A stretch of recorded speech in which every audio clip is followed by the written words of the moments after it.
আমি তোমাদেরকে একটা ছোট্ট সিংহাসন বানিয়ে দেখাবো, তাও আবার শুধুমাত্র নিউজ পেপার ব্যবহার করে। প্রথমে একটা নিউজ পেপার নিয়ে সেটাকে 4 ভাগে ভাগ করে নেব। আমি আগে থেকে নিউজ পেপারটা 4টে ভাগ করেই রেখেছিলাম। এবার এখান থেকে একটা ভাগ নিয়ে এভাবে পেপারের স্ট্র বানিয়ে নেব।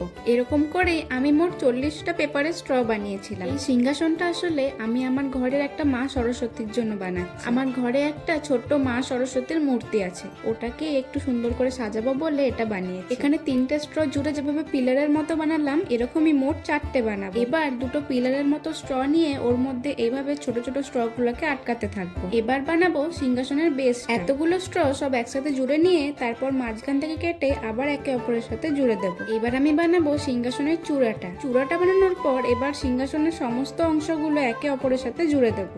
এবার সিংহাসনটা রং করে নিজের মনের মতো কিছু ডিজাইন অ্যাড করে নিয়েছি। তোমাদের সবার এটা কেমন লাগলো অবশ্যই কিন্তু কমেন্টে জানিও। আর ভিডিওটি যদি ভালো লেগে থাকে তাহলে লাইক এবং চ্যানেলটি সাবস্ক্রাইব করতে ভুলো না। দেখা হচ্ছে আবার নেক্সট ভিডিওতে।